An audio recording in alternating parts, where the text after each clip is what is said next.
I have a special guest, my friend, my pastor, Josh Gillespie, in the house today. What is up? And hold that thought. That's music. All right, yeah, music coming. So how's it going? How's your day? Going good. Going good. That's good. And we have another special guest with us. Yes, Josh's brother. Josh's brother, Chris, is in the studio with us today as well. Straight from Chi-Town. Right off the plane, straight to the studio. You came to do work today with us. Exactly. Nice. So, we've been talking about Unwrapped and the holiday seasons, what's going on, and I thought it was so great for you to come on today. So thank you. Absolutely. And we've been talking about, it's Christmas season, right? And we have the holidays happening, parties happening. We got everything that you think of happening right now. But a lot of times people don't think about the loneliness that happens, the depression, the discouragement. So just kind of want to talk about that today and what kind of hope you think we can give for our viewers out there tuning in. Yeah, well, it definitely is true. The holidays bring up all kinds of emotions. I know for me in particular, even in my own story, the holidays, specifically the Thanksgiving holiday, brings up issues in my household. I love my family. I love each and every one of them. And one of my dearest cousins passed away. This Thanksgiving was 6 years on Thanksgiving Day. And so I know sometimes holidays can be the reminder of who's not here as you're looking around the table and passing the food and celebrating those that flew in from out of town. Maybe a loved one who's passed away who's no longer with you. So dedicate this whole interview to my cousin Joy, who tragically passed away at the age of 23 and left behind a small family. And sometimes that's what it is for people. It's a reminder of who's not here. But I believe there is so much that we have to be thankful for, and so much that we have to look forward to. And we just have to be strategic in finding those moments of what can we celebrate? What is there to be excited about? Because I do think there is a lot more to be excited about than there is to be depressed about. And sometimes we just need to have people around us that help us open our eyes to what those things are. So yeah, and speaking life, big for me this year has been speaking life into our situations and speaking life not only to ourselves but to others. And it's just confirmation after confirmation after word about speaking that life and finding those people around you that are key to speak life into you and speak into your circle. You want to find those people that bring you up, right? Because what's the saying that they always say is misery always finds company. Oh yeah. And so it's so true in that thought too, because sometimes I feel in the holiday season, and I can speak for myself, not recently, but in past years of, just feeling depressed and just, I'm not, I don't have people around me. There can be tons of people around us, but we just feel lonely. And, then you find those other people who are wallowing in the same sorrow with you. And it's just like misery meets each other, right? And so, I know for me, I know how I got out of the situation, but how would you suggest to people on how to find a circle that brings you up, and even maybe stepping out of that norm? Like, what would you suggest? That's a good question. I think you are a great example of having joy no matter what the season. I think anybody knows that you bring a smile to every situation. And so thank you for having us on here today. And I think it's a very important conversation. As I was kind of thinking about the metaphor, I love the name of the series, Unwrapped. Yes. And this metaphor of wrapping presents and what that means to our life. And I was thinking about how for kids around Christmas, that's really who Christmas is for. Once you pass a certain age, your parents are like, screw it. I'm not going to wrap your presents anymore. I'm just going to give you what I want to give you. It's coming in the Walmart bag. Right? Did I put the receipt in there? Oops, my bad. Like they don't even try anymore. It's just half a Sharpie now. Exactly. They don't even put your name on it. Like, is this yours? Oh yeah, this one's yours.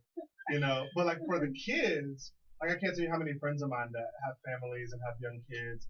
And they're like, oh, great, we got them this elaborate present, and they're more excited about the wrapping paper than they are about the present itself, because they don't really understand the value of the present.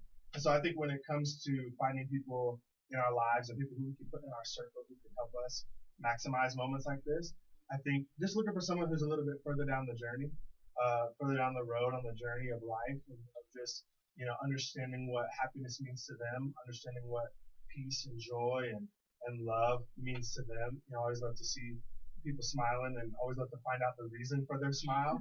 And usually when I find out the reason for it, there's something from their life that I want to learn.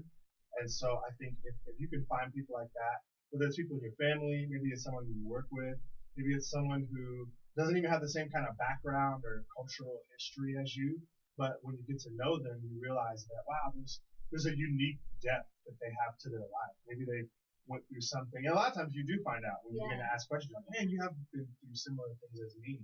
And you can really learn things from people, And so I love it. I love to talk to people. I love to listen to people. And so I think the more you can get around people, because holidays do have a way of highlighting the best and highlighting the worst if we don't have the right perspective. Yeah. So it's not like there's not people we can connect to, but sometimes you can get in this funk and I can feel like, oh man, everyone else is having parties and friendsgivings and this, that, and the other, and who am I going to hang out with? And sometimes you have to take the initiative to pull those people into your circle. And when you do, I think you'll be really good for it. Yeah, and I would just piggyback off of that, and I think that's great because where I was at one time, I was like, feeling that same way, like in your own little pity party, right? Like, there's no one around me or anything. But sometimes you do have to take that initiative and you have to be the one that goes out there, because it's not necessarily people are ignoring you or trying to push you to the side or anything. It's just sometimes that you got to step out of your own comfort zone and get out there. And I know I did that, and I was like, I'm just gonna do it. What's the worst that could happen, right? And getting out there and finding those people that speak life. And it was like, what, like I want what they want, or like I want what they have, and it's like I want to be joyful and I want to have this. And even if it's for those little moments at a time, like it brings so much into your life and you don't know how much it can change a person. And also too, I think sometimes we forget about how we once were, and sometimes I know for me, it's always been, anyone that really knows me knows that I've always been like, I want to be that for what nobody was for me. And, sometimes I think you have to reflect on that and go back and, look at this holiday season and, we talk about just holidays because we're in the holidays right now, but, all year long. And just, what can I do for this person? Like, maybe you see something inside of them that you saw in yourself, and what can we do to help, bring them up and lift them up? Yeah, I think it's always good to take that initiative. I'm thinking right now of some people I know in my life around the Thanksgiving holiday this year. Some of us from church, shout out to the Potter's House of Denver. Potter's House. Our pastors are amazing, and they've really created a culture of small groups, and which is really all about getting people together. Because church is just a Sunday thing. If it's just a Sunday thing, then you get a lot of great inspiration, you get a lot of great teaching, a lot of great encouragement. But life really happens when you really begin to get into a relationship with people and you really get to meet people. And so this is our church back in the background, by the way. If you see these crazy people jumping and running around, that's one of our services. Feel free to join us any Sunday, 10 a.m., Wednesdays, 7 p.m. Plug, no shame. But thinking about our culture of just really taking the extra step to make sure that we're around people.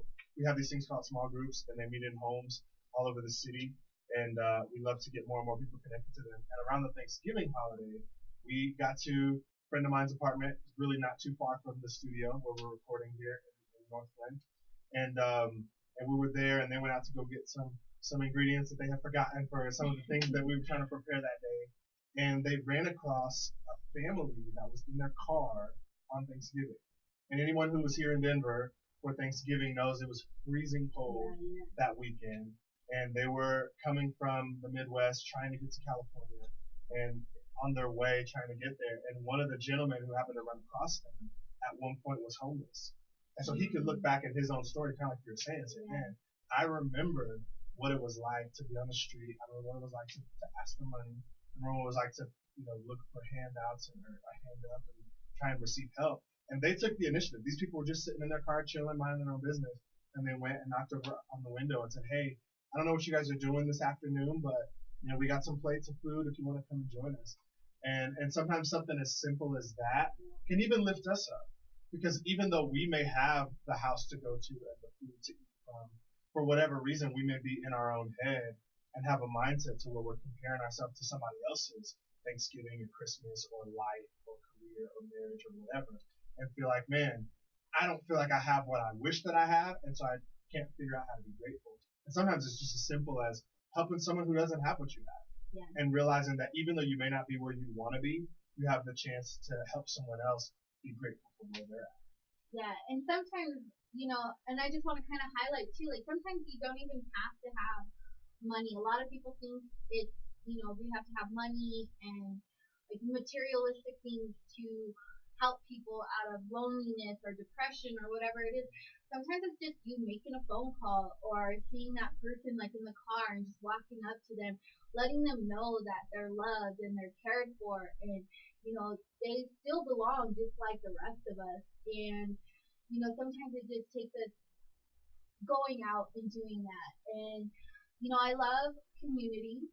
I love how we have small groups. And she leads one, by the way. I think. But small groups, I cannot emphasize them like a lot, guys, about how small groups and community are huge, and finding that community of people, and even if it's if you're not in church, and just finding that community of people that bring you up and that can speak life into you. And as cliche as it sounds, I cannot emphasize much about don't do life alone. Yes. Right? We don't want to do life alone. So tell us a little bit more about the small group and how you feel community impacts not just those small groups in general, but impacts the community as a whole. Well, I think small groups have a chance to really connect the disconnected. Me and my brother and my sister and my parents grew up in church. I tell people I've been in church since before I was born, and didn't always value it, didn't always understand like the purpose of it. Sometimes thought it was weird. Sometimes I wanted to like my friends, But the more I understand it now, I actually work for a church, which is crazy. I was like, when I turn 18, I'm out of here. When my parents let me decide, I don't want to have anything to do with this. But I fell in love with the message. I fell in love with the message of Jesus, the heart of Jesus, the mission of getting people together, helping to connect people to one another, because we're better together. There's things that you can help me with that I can't help myself with, and vice versa. Mm-hmm. And so when we come together, that's what happens. We begin to see forward progress. And so specifically as it relates to small groups, I know for me, my perception of church, and some people may have some idea, no idea, regardless of where you fall on the spectrum, just to give you a kind of a concept of where I was coming from, my experience with church was the Sunday, right? Yeah. So Sunday, you come in, you sit down, you listen to some music, you sing some songs, you listen to somebody speak, and you get up and you leave. That is amazing, because there's all kinds of inspiration and teaching and insight, and your mind can be expanded to understand all the great things that you have access to in life. But the missing element are relationships, because we weren't meant to do life alone. And so what good is it for me to learn all of these great things, or even read books, even if church is not your thing, and maybe you read a lot, maybe you study a lot, maybe your education is far along and you've really developed yourself academically. But if I don't have healthy people around me, then I'm missing this thing called community, right? Yeah. And so small groups are really designed to help push people gently into that space, to say, hey, maybe you're new to the city, which a lot of people are. Yeah. A lot of people in our small groups are from out of state, transplants. I'm a transplant from California originally. Oh, another California. Oh, sorry. By way of other different cities. My parents were in the military, so we lived a little bit of everywhere. But, you got a little fast. A little bit, So, Florida, Germany, South Carolina, Ohio, South Carolina again, and then Colorado in 2000. So been a little bit of everywhere. My brother was born in Germany while we were out in Europe. But I think, yeah, I think getting people connected is fun. I think even before it was about like the faith side of it. When I was growing up, man, who doesn't love a good party? Yeah. Who doesn't love a place where you go, you're around people you love, you're around people that love you, you're in a place where you're going to be celebrated. And sometimes, depending on the kind of party you go to, it can get a little bit wild and crazy. But I think the purpose of a good party is really for people to feel loved, people to feel appreciated. You think of birthday parties, Christmas. A lot of people's birthdays fall around Christmas, and there's gifts and there's celebration and there's an opportunity for people to feel loved, and that's really what small groups are about. It's helping people experience that. And small groups are so great. I know when when I first became part of a small group, and I have kind of a history with life group, small groups, and my first initiative was like, all right, well, I'm going to do it just to go for my friends or just to go. But when you get involved, you really feel the love of everybody, and you really do get connected. And it's not just, one-time thing, like going in one time. It's like you really do create a community, a family that sticks with you and does stuff outside. And when you make those connections, and us talking about being unwrapped and highlighting on the loneliness and that when you make those connections, they really bring life into you. And I know there are times when people hit me up and be like, I'm just praying for you, you got this. And just even hearing just those simple words is like, man, they really do care. Like, they don't have to call me every single day or hit me up every single day, or don't always have to be with them. But being in that community, like, people start checking up on you and start, they do make you feel loved and make you feel like you belong. And you can be, again, from total different backgrounds, and even if it's different beliefs, there's been people in small groups that, will just come to the small group and, not necessarily come to church, but they're connected with a group of people that they feel loved by and inspired by. And so on these small groups, I mean, is it open to everybody? Yes. And how would they go about linking up with a small group if they're interested? So there's a couple of ways. You can go to our website, tphd.org/small groups. And then also you can just come out to church. Incidentally, this weekend, we're doing our first push for people that are going to get plugged in. It's kind of crazy that we're talking about this because we are doing signups this weekend for anybody who wants to get connected.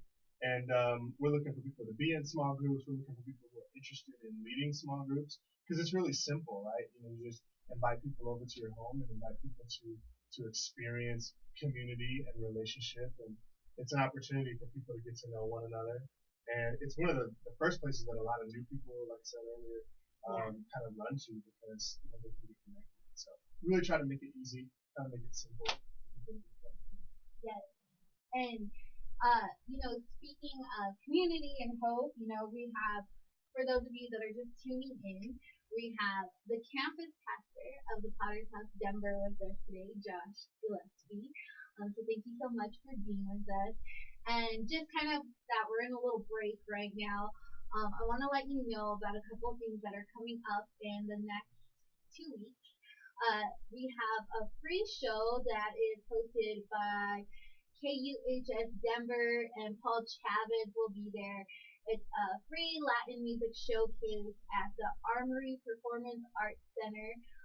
You're going to have Mariachi International, Chicano Heat, and Cuanto Colores will be there. On Saturday, December 28th, a New Year's Eve special with Sangre Joven. For more information, you could go on to KUHSdenver.com.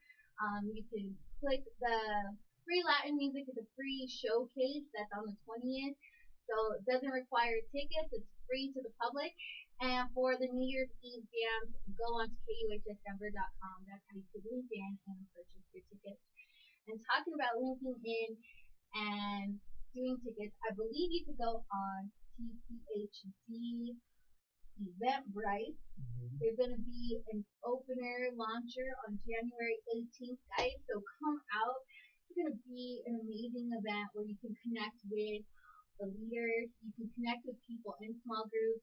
You know, and it'll kind of give you an open showcase of the people. You can connect with certain people, find your group, find your community. And there is small groups throughout all locations. So not just in Aurora. I believe they are all around, downtown, some up north, some further south, some at the church location itself, but they are everywhere. So they are there to be able to connect you guys in to every. Yes, all over the city. You want to be where the people are. Yes. Like, what is that area from Little Mermaid? I want to be where the people are. Sing it. Random. Disney. You didn't know you were going to get that when you tuned in to Ignite with Melissa, but that's what you get. You get all kinds of crazy, amazing stuff. He's going to sing a solo at the end just for you guys. We'll see. We'll Put him see. on the spot. They might cut us off the air. So. Speaking of the holiday season, what does the Potter's House Denver got going on for Christmas, New Year's? Is there double specials? Like, is there going to be a service on that Sunday plus a Christmas Eve service? What's going on in the Potter's House world? So a couple of things. So this Saturday night, our children, kids of the Potter's House community, are doing a play, phenomenal play. Every single year. Not only do we do it at our church, but our children's pastor, Pastor Heidi Howard, who is incredible, has made an effort to get the play and the message out into the community to people who maybe couldn't perhaps get to a venue like our church. And so they went to the 5-star senior community on Dayton Street in Aurora, and were able to share the same experience with them for people who may be wheelchair bound or may not be able to get out of the building. So that's pretty cool. They're going to be doing the same performance at our church this Saturday night at 7 p.m. So if you can make it out to that, we'd love to have you. And then, yes, Christmas Eve at 7 p.m. is going to be an awesome time to really just remind ourselves about what Christmas is all about. We usually have a Wednesday night service, but because Wednesday falls on Christmas, we're going to be at home on Christmas, enjoying our families and eating ham and turkey or, enchiladas or whatever your tradition is. Right? For our Hispanic brothers and sisters, a lot of them open presents on Noche Buena, so the 24th, and so we want to give people the night off after that. But then also New Year's Eve for the holidays as well. We'll be having a special service at 8 p.m. to really start to think about next year, because 2020 is going to be before we know it. Yes, it's just coming right around the corner. There's so much going on, right? And there's also a New Year's Eve service, I believe. Yes. With Pastor Teray. Pastor Teray Roberts. He is our pastor, and God has really blessed us with him and with his wife, Sarah, and they are incredible pastors, have an incredible heart for our community here in the city of Denver, and we also have a location in LA. So if there's anybody watching, perhaps in West Hollywood, North Hollywood, in the LA area, feel free to join us out there. Look us up online. And for LA area, it is called One LA. So I know some people kind of got confused when they were looking it up. I know a couple of people had asked.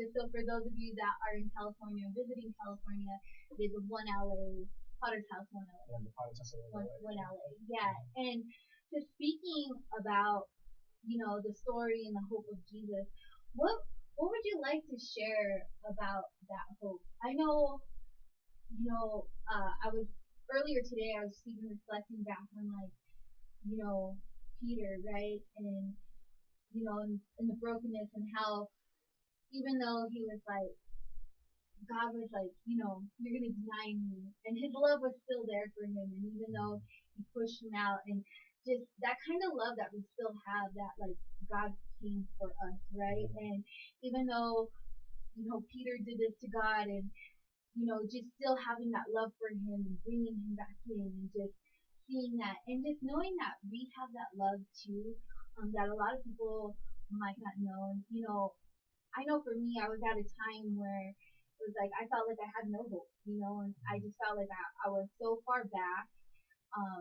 in shame and just guilt and other things where I was like, God, God's probably just given up on me. Like there's no hope, right? And then coming into the Christmas series and coming into the holidays and everything, I always think of the hope of Jesus, right? And what He's done for us. And maybe some of our viewers out there don't know, who God is, and we never try to force anything on anyone, but this is just I know for me, like I know what God's done in my life and the hope He's brought in my life, and I just kind of want to kind of highlight that and what the hope that the story of Jesus and what the hope He brings to people. Yeah. Well, there's a couple of examples that come to mind. We live here in Denver, and those of you watching online, or listening to this, maybe listening or watching from any number of places. But here in the wintertime, around Christmas, it gets cold, and it snows, and there's a little bit of snow on the ground. My brother just flew in from Chicago, and it's freezing, probably even colder there. They have a different chill out there, though. That's like a whole. It's like a satanic kind of cold. It's like it's just evil. It's like in your bones, evil, like cold. Like oh out, my way gosh. Back out east. Oh my God, it is so different. But for a lot of people, and I don't really think about this because most of my life we've lived in places where it does snow during Christmas, and all the Christmas movies have snow, and it's beginning to look a lot like Christmas because it's a white Christmas and all this kind of stuff. But a couple of years ago, I lived in Mexico during Christmas, and of course, most parts of Mexico it doesn't snow unless you're like in Chihuahua and La Sierra or something like that in the mountains. But in Puerto Vallarta, in the beach, it's a very different feeling because I associate Christmas with cold, and the weather starts to get a little bit chilly, and it looks a little different. So being down there and seeing the palm trees and going into the restaurants and the hotel tourist district and seeing the fake snow is like a total downer because you're like, this is not what Christmas is all about. But it makes you dig deeper, and I think sometimes as a way of explaining the Christmas story as a metaphor, I think sometimes around Christmas, people have different ideas of what it's about, right? Sometimes it can be the thought of buying presents, and maybe you felt the pressure of having to buy gifts for those that you love, and thinking, man, I really can't make it be Christmas because I really don't have the ability to afford the ability to give somebody something. Or maybe you don't have the ability to fly home or to be with your family. Maybe you're separated from your family. Maybe your family doesn't even live in this country. Whatever the case may be. Sometimes people associate that with Christmas. But I think when I was in Mexico, around the palm trees and the beach, and it was like 86 degrees on Christmas Day, you really start to dig deeper and say, okay, what is Christmas really about? Is Christmas about snowflakes? Is Christmas about, evergreen trees that don't grow in Puerto Vallarta? No, Christmas is about the story of Jesus. And I think even the giving element that's more of a commercial piece comes from the idea that God really gave us His best. And so whatever level you're on economically, we try to give our best to those around us as a sign, as a reflection of what God did for us. And He gave us His best. And I think the cool thing is, as a kid growing up and experiencing Christmas, regardless of what, somebody's Christmas may have been like, I know you may have listeners who didn't have good Christmases. Maybe their Christmases are all associated with negative memories. But, a lot of times, even as a kid, even in the most ordinary, basic circumstances, your parents or someone in your life is the one giving to you. And you are the one receiving. And I think as much as that may be difficult for us as adults that have degrees and have homes and have cars and marriages and lives and families, if we go back to that childlike place where Christmas was all about receiving something from somebody who loved us, that's really a picture of what the story of Jesus is. It's a story of God giving us His best and saying, listen, I want you to have the greatest gift that not only has to be celebrated at Christmas, but can be celebrated year-round, that can give you peace, that can give you joy, that can give you fulfillment, and you can really understand what it means to be satisfied. Because I think sometimes this time of year reminds people of what they don't have, because you see what everyone else has. And so if you begin to reflect in the wrong way, you can say, man, everyone else is doing so great, and they can afford this, and this family was able to go on vacation for Christmas, and we're barely, I don't know if we're even going to have gifts this year.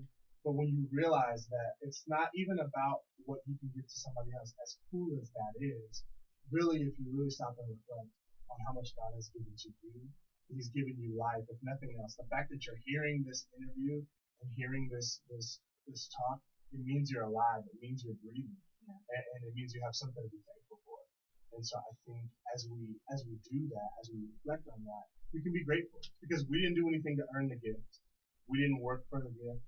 We didn't sign up and, I know the Santa Claus song talks about how Santa's making a list and he's checking it twice to find out who's going to be naughty or nice. That's a cool story and it's kind of funny to sing, but it's so different from the message of Jesus. The message of Jesus is not about earning God's love and God's forgiveness and favor. It's about God giving it to us because He knows all of us are imperfect. Pastors included, pastors especially, perhaps. We all need that. Yeah, and it's such a good and amazing gift. Like you can't even describe it in words. I can only speak for myself. I can't speak for others, but I can just tell you, that gift changed my life.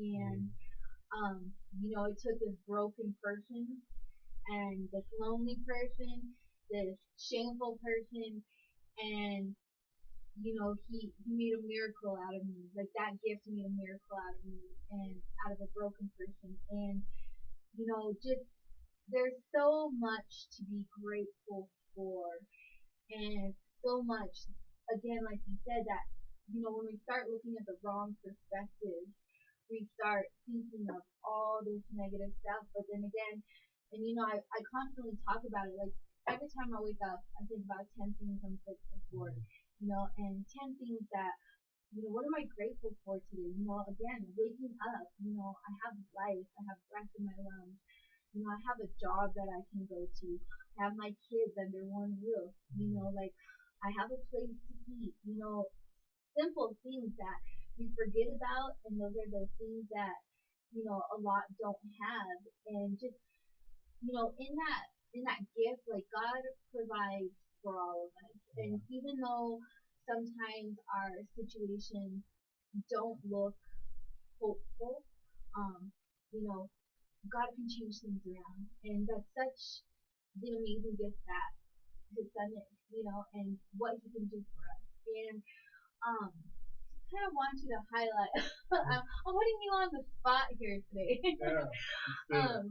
Just highlight a little bit more, like for some that may not know the story of Jesus. We know that people hear their story, they hear their versions of it. But I'd like to hear your version. Yeah. Yes. This is the Josh Gillespie edition. Yes, the translation. Yeah. JGT. Yes. Well, one thing my brother would know that my dad does in our house whenever we get the family together is every single Christmas. And now it's kind of cool because I'm older and I'm not in a rush to open presents. When I was younger, it used to frustrate me.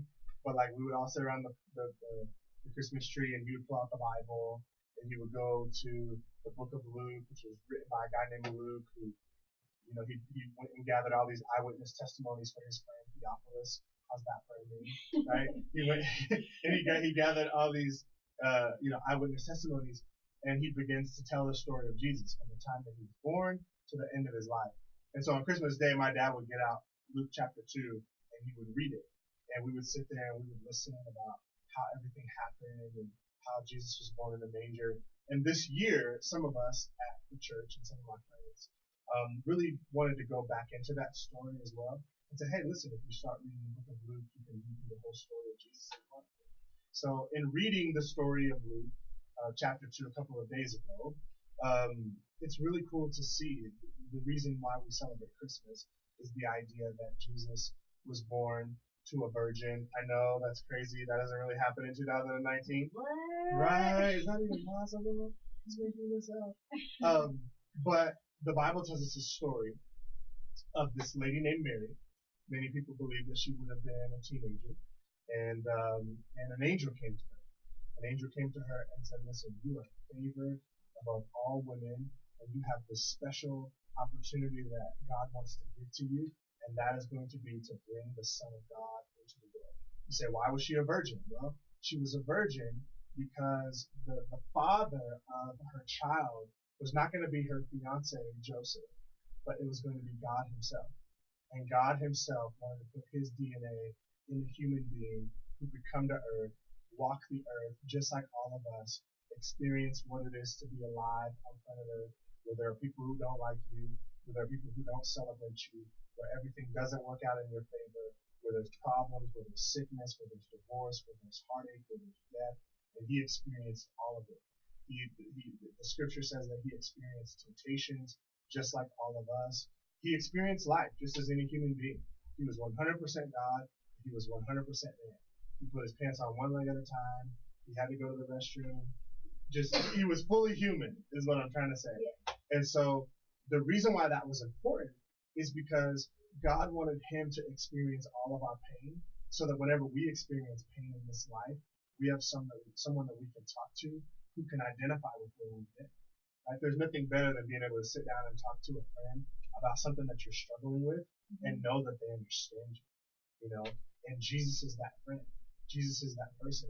And so the story goes that not only was he born, and that's all the hoopla about Christmas, where we see the nativity scene, we see him in a manger, and we celebrate him coming to earth. But not only did he come to earth, he grew up. He didn't stay a baby. He became a young man and then an older man. He grew to the age of 30, and he got a group of guys, and he walked around Jerusalem and Israel with them and showed them the ropes and showed them what it was to not only live life as a man, but to live life as a man knowing who you are in God and knowing that God has created you. God is the one who has you on this earth, and maybe around this season there may be people watching us or listening to us that feel like they don't have a purpose. They feel like maybe they're an accident, maybe the circumstances of their birth were accidental to their parents. Maybe their parents weren't expecting them to be born, but God was expecting them to be born. And so I think it's a reminder that there was someone who experienced those types of things just like us. And Jesus was that someone. And then he would go on to be crucified for all of these radical beliefs that were radical to society in that moment, which was basically, you have access to God. Mm-hmm. God created you, and God is not hard to get to. God does not have to be approached through a system of rules and regulations, but he's available. He's accessible. He's not available for perfect people because there are no perfect people. Mm-hmm. He's available for everybody. And as a matter of fact, those of us who realize that we are imperfect are the ones who can really experience him in all of his fullness. And I think that the story of Jesus is so powerful because it's a message of a gift being given that's free. Mm-hmm. And so that's why Christmas is so cool. I think that's why Christmas is so many people's favorite holidays. Even if they don't know why, there's something about gift giving that just resonates with them. And I believe that's because God created us that way. He created us to not only want to give gifts, but to want to receive gifts, because that's who God is. God is a gift giver. And the ultimate gift that he could ever give was a relationship with him. And he gave us that gift through Jesus. And so, when we think about the holiday season, when we think about what Jesus came to do, that's ultimately it. And it's easy to get. It's easy to receive. I was thinking about some stories around, wrapped and presents and things like that. And I remember when I was in elementary school, my mom bought me a Super Nintendo. And I was excited because I had the first Nintendo and I wanted the upgrade. I got, Mom, I play games. My friends play games. Like, we got to have the newest thing, right? And so she bought it for me, and I didn't know that she had bought it. And she hid it. And, she had 2 boys and a sister that was dealing with all of our craziness. And so she hid it really, really well. And she hid it so well that when it came time for her to wrap the presents and put it under the tree, she could not find out where she hid it. And I think that sometimes the idea of getting to God or the idea of understanding Christianity or faith or what it means to connect with God, like what does that even mean? Sometimes it can feel like, okay, that's great that it's this gift, but like I don't even know how to find this thing. I don't even know how to access this thing. And I think Jesus tries to make it easy for us to really say, hey, you know what? It's as simple as putting your trust in this message.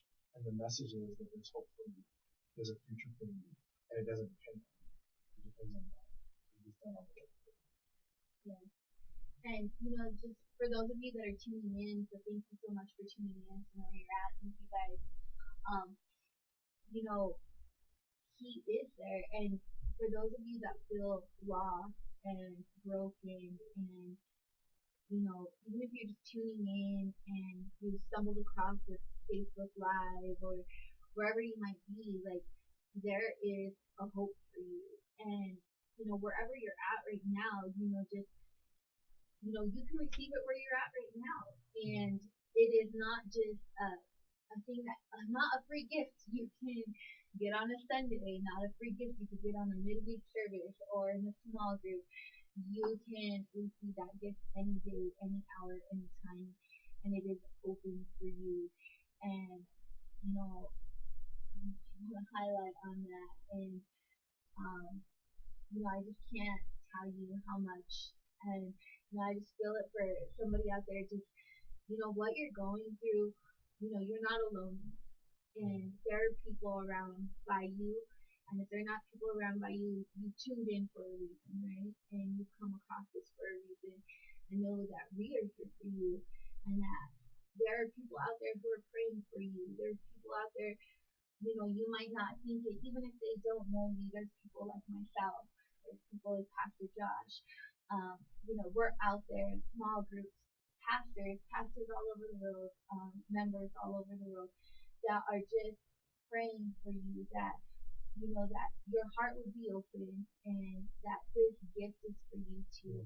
It doesn't just come to one person. It's not like Pastor Josh said, it's not for a perfect person, because we're all imperfect. No one is perfect, and the only person who is perfect is God. Yeah. And so those of you that feel like, like I'm not good enough for this, or that I've done too much, or let me get my life together first. Like, no, Jesus says, come as you are, and let Jesus do the converting. Let Jesus just come in, and He will take that step away, and you'll start seeing the joy that comes in, and the happiness. And is it a walk in the park? No, it is not. Yeah. I just want to highlight that, because a lot of people feel, I know even when, like, I grew up in church as well, and just even when, of course, like, my years that I just didn't follow God and just didn't believe in God, and I was in that part too, like, oh man, like, I just messed up so much that, like, God's not for me. Like, how can He love someone like me? How can He, want anything to do with a person like me, and all my shame and all my guilt and all my mess ups. And I always tell people all the time, I think I messed up more in my walk with God than I did in the world, But I just want you to know that, His love is for everybody, and He loves you. And I don't know if you want to highlight more on that. Yeah, I think it's a perfect metaphor. Like, the whole idea of accepting God, of connecting with God, is around this idea of a gift being given. And I think that's why Christmas resonates with so many people. And I think one way to look at it is life with Jesus in many ways is like Christmas every day. And I think of when I was a kid, and kids so many times like, is it Christmas yet? Is it Christmas yet? Is it Christmas yet? And then once Christmas happens, the high kind of lasts for a little while. And it's like, when is it going to be Christmas again, Mom? Can we do this tomorrow? I want presents again. And because there's that excitement about being able to receive a gift. And the love of God is a gift. It's the gift that keeps on giving. And I think that as we realize that it's a gift, that's what changes our whole understanding of it. Because God is not trying to get us to earn something. He's trying to give us something. And whenever you receive something, all you have to do is allow yourself to receive it. There's no work to be done. There's no work that can be done. And I think almost, whenever you give a gift to somebody, it's almost frustrating when they're trying to say, like, well, what do you want me to do for you? It's like, well, nothing. I'm just giving you this gift. Like, just enjoy it. Receive it. And I think, somebody this holiday season, needs to take the pressure off and just enjoy the peace that God wants to give you. Enjoy the joy that He wants to give you.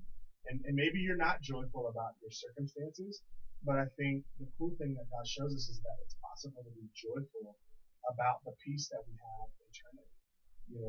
It's possible to be joyful around what He gives us. I remember when I was in Mexico, one of the things that we did while I was there, I taught English to kids who lived in underprivileged circumstances.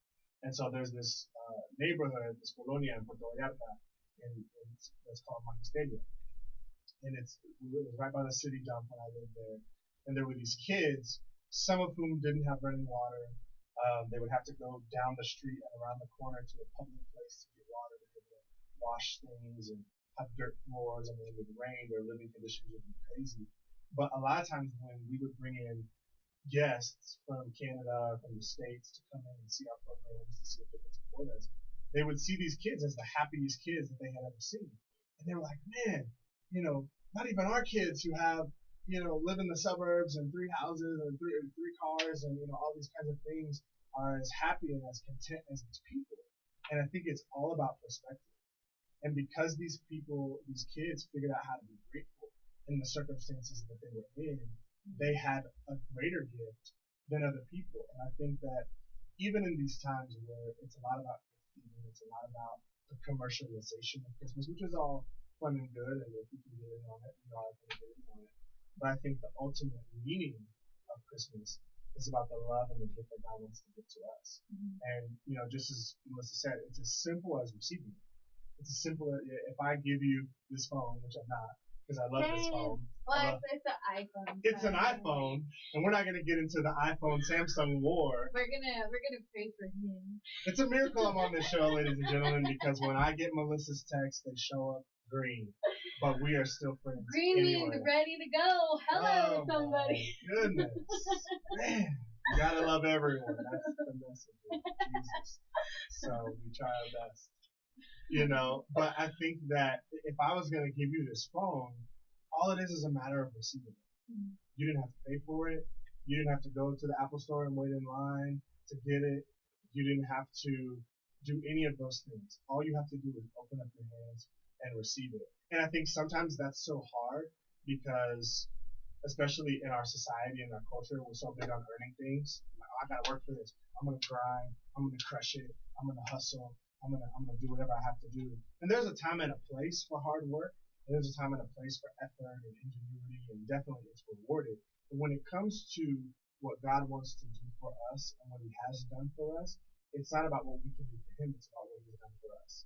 And anything that we can do for Him is just a product of our gratefulness and our gratitude. So that's why I love Christmas. I wish it was Christmas. And I love that because, I'm going to use your phone real quick. But like giving it as a gift, right? And it comes wrapped, right? We have it wrapped. Mm-hmm. And if He's giving you this gift, like the great thing about it is that you keep on wrapping it, right? You keep getting down to the bottom. You keep seeing the new features. You keep seeing the new stuff. And it's the same with Jesus. And you keep seeing the new things that are what He's given to you. And when you start digging deeper and deeper, and you learn Him and you learn His Word, and you start getting connected with community, and you start, getting life spoken into you, it keeps unwrapping more, as we talked about unwrapped. And it's just the gift that's always being unwrapped. Yeah. So and it's like, no matter how many boxes it is, like how when people put things in box after box after box, you're constantly unwrapping it, right? There's always something new coming out. And same thing with Jesus, there's always something new. It's always being unwrapped. So no matter, if you feel like, I can't get this, like you can unwrap it. Like God's slowly unwrapping things, and He's going to start removing those things, and you're going to start seeing those things come, to pass, and seeing, the joy coming in life and the happiness that comes with it. And just like once you start getting down with your phone, right? Once you know all the features, everything, like that I got this, right? And once you have that joy of Jesus and how much He fulfills your life and what a free gift that is, you are just full of happiness and gratefulness and gratitude, and you got it down, right? You think you got it down, and then they do the update, right? Yeah. And God does that update on us, right? And He will, renew us, renew our minds, renew our spirits, renew our hearts, and it's just the gift that keeps giving, and it's just amazing. And it's so true. It's so true. I love the way kids approach Christmas. I think there's so much to learn in that. And I can think of kids that I've seen around presents. I remember one year being around a kid who was opening a present, and when it came time to open it, he liked the way the wrapping looked so much that he didn't want anyone to mess with the wrapping.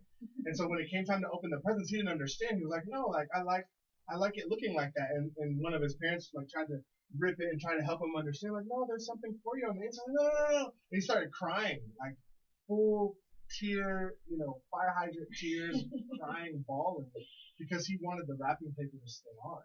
And I think sometimes not only is life learning how to unwrap the gift of who Jesus is, but God begins to show us the gift of who we are. Mm-hmm. And we begin to be unwrapped, and we begin to discover new layers of ourselves. But we have to be willing to go through that process. And I think sometimes in not understanding that the gift is really what's on the inside, we can think that the gift is what's on the surface. And the gift is what I project to other people. And the gift is how I look in other people's eyes. Or the gift is how much money I show people I make, or how much education that I have, and my family, and my wife, and my girlfriend, and my boyfriend, or whatever. But if I realize that there's something on the inside of me, then I'll discover the value that's really hidden within me. And the more that I begin to be unwrapped, the more layers that I discover of myself. The more layers I discover, man, I'm really not as messed up as I thought I was. Yeah. My situation's not as hopeless as I thought it was, because in Jesus there's always hope. Yeah, and he's always bringing hope to the hopeless, right? And salvation to the broken. And it's just so, I just can't even express in words, because I just know what God has done in my life.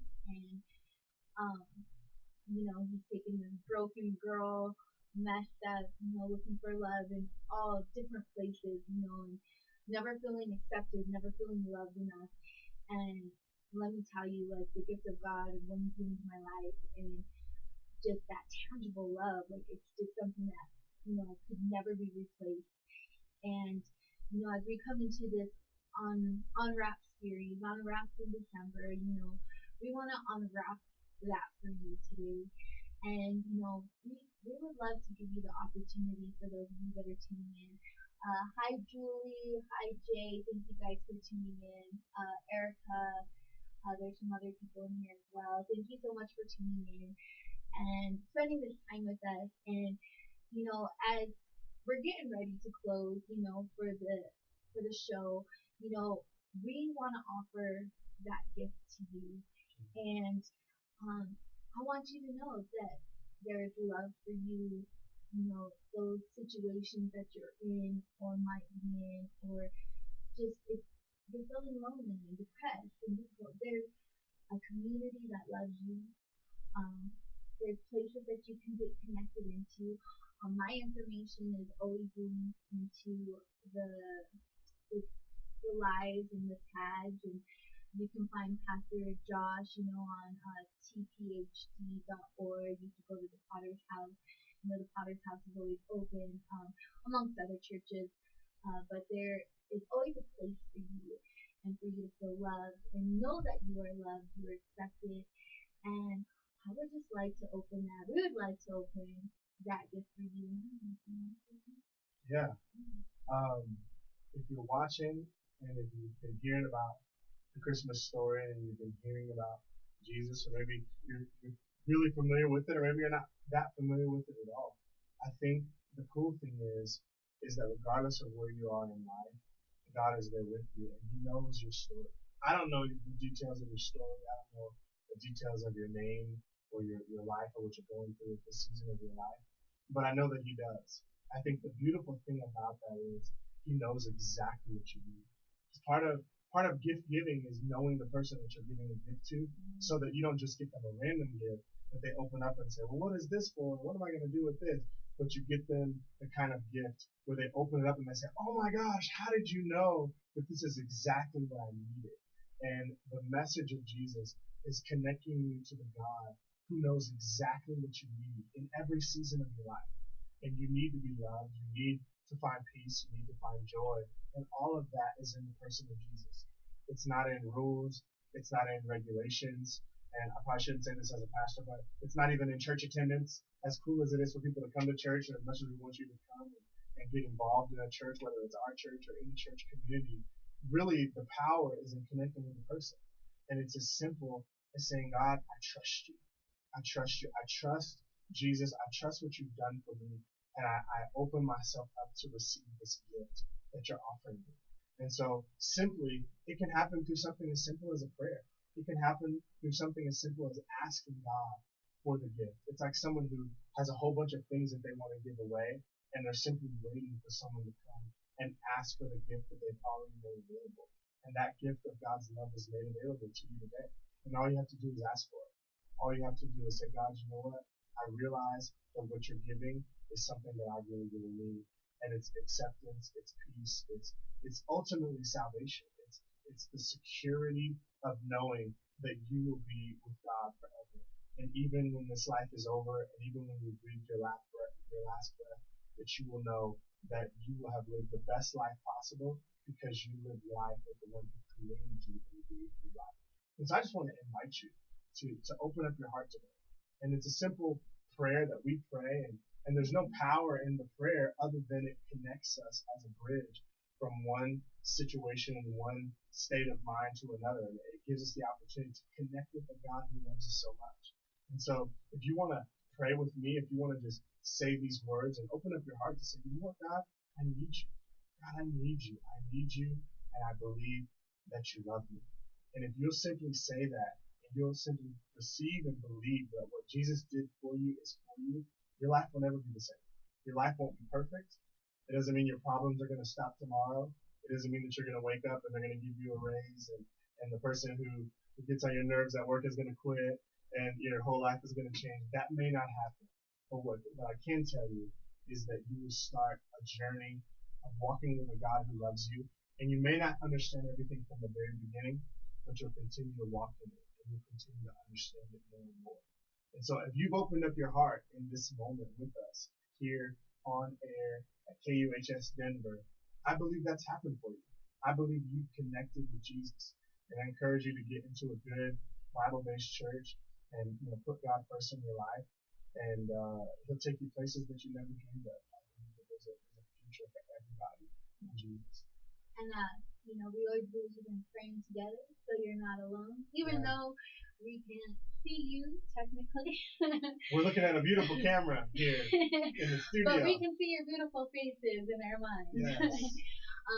But we say that prayer together, and we want to say it with you. So if you want to go ahead and lead that, you know, and we're going to say it with you because even like in church, we're a community, right? And we say it together. And when you open up your heart and you receive this gift, I am so excited. My heart is so happy.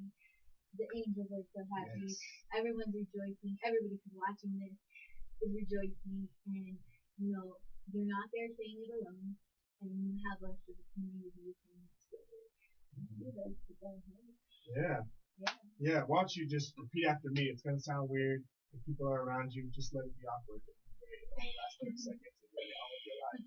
But if you could just say this with me, say, dear Lord Jesus, I open up my heart because I know you love me and I want to receive your love. So I thank you for Jesus. I thank you for who he was and who he is to me. Thank you for him. Thank you for him taking all of my sin, all of my mistakes, all of my shortcomings, and placing them in his body. And that they were nailed to the cross. And that when he died, the old me died. And when he came alive, the new me came alive. And because of Jesus, I can have a new life and a new hope. And I thank you for that, God. That the best is yet to come.